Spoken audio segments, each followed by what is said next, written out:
Сәлеметсіңдер ме балалар? Екінші сынып қазақ тілі пәні. 100-ші сабақ дара және күрделі зат есім тақырыбы. Балалар, бүгінгі сабақта дара және күрделі зат есімдерді ажырататын боламыз. 68-ші жаттығу: суреттердің көмегімен ертегіні құрастырып көр. Ертегіні бірде аң патшасы арыстан ормандағы аңдарды жинап алыпты. Оларға үлкен жарыс өткізілетінін хабарлап, жарыстың талаптарын түсіндіріпті деген сөйлемдерден баста. Және олар жетем дегенше мен демала тұрайын, мәреге қайтсем бірінші жетемін деген сөйлемдерді қолданып ертегі құрастырып көрейік. Бірде аң патшасы арыстан ормандағы аңдарды жинап алыпты. Оларға үлкен жарыс өткізілетінін хабарлап, жарыстың талаптарын түсіндіріпті. Жарысқа жолбарыс, түйеқұс, мүйіз тұмсық және қосаяқ қатысыпты.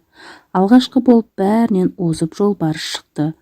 Олар келем дегенше демала тұрайын деп ойлап, жолдың шетіне жатып ұйықтап кетіпті. Екінші болып келе жатқан түйеқұс жолда терең орға түсіп шыға алмай қалыпты. Ал мүйіз тұмсық мәреге бірінші жету үшін не істеуім керек деп ойланып, жолды айналып өтейін деп шешті. Бірақ ол орман ішінде адасып, уақытын жоғалтып алады. Соңында соңғы болып келе жатқан қосаяқ барлығынан озып бірінші болып мәре сызығына жетіпті.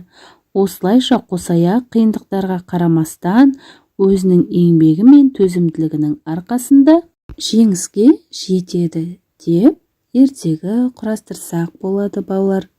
Ал енді мәтін мазмұны бойынша төмендегі тапсырмаларды орындайық. Жарысқа қандай аңдар қатысты?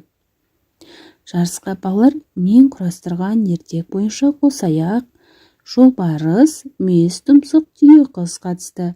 Мәреге олардың қайсысы бұрын жетті деп ойлайсың? Мәреге қосаяқ бұрын жетті. Аң атауларын дара және күрделі зат есімдерге ажырат. Балалар, ертегідегі барлық аңдар күрделі зат есімдерге жатады.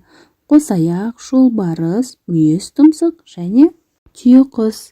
Себебі бұл сөздер екі сөздің бірігуі арқылы жасалып тұр, балалар. 69-шы жаттығу: көмніктенің орнына күрделі зат есімдерді тауып жаз. Аңдар: мүйіз тұмсық, ақбөкен, қара құлақ. Құстар: бірқазан, аққұтан, түйеқұс. Өсімдіктер: алабота, жолжелкен, лалакүл, бақ-бақ.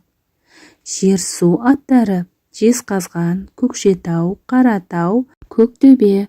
Осылай балалар, көмніктенің орнына күрделі зат есімдерді тауып жазуларыңа болады. 70-ші жаттығу: мәтінді көшіріп жаз.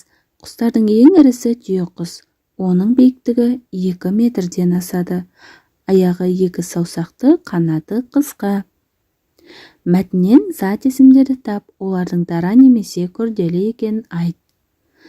Мұнда балалар, дара зат есімдер құс, аяқ, саусақ, қанат сөздері, ал күрделі зат есім түйеқұс. 71-ші жаттығу: өлеңді жатқа жаз. Асықта бол, жүлделі, сұрап тұрсаң білгелі. Ханталапай, үш табан, асық ойын түрлері. Өлеңнің авторы Мирас Асан. Дара зат есімнің астын бір сызықпен, күрделі зат есімнің астын 2 сызықпен сыз дейді балалар. Балалар, өлеңдегі дара зат есімдер асық, ойын, жүлде сөздері, ал күрделі зат есімдер қанталапай, үш табан сөздері. 72-ші жаттығу: шығармашылық үзіліс. Көмніктенің орнына тиісті сөздерді қойып санамақты оқы. Мұнда берілген сөздер білім, түлкі, үкі, балта, елім, тарақ, алқа, желке, серке, орақ сөздері. Осы сөздердің тиістісін көмніктенің орнына қойып санамақты оқимыз. 1 дегенім білім, 2 дегенім елім, 3 дегенім үкі, 4 дегенім түлкі, 5 дегенім балта, 6 дегенім алқа, 7 дегенім желке, 8 дегенім серке, 9 дегенім тарақ, 10 дегенім орақ, 11 қара жұмбақ. Санамақтағы зат есімдерді ата.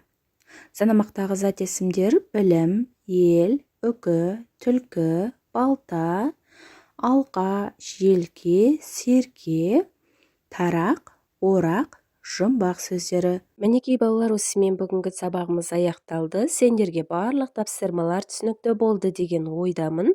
Балалар келесі жаңа сабақты жіберіп алмау үшін каналға тіркеліп қоңырауша белгісін басуды ұмытпаңдар. Келесі жаңа сабақта кездескенше сау болыңдар.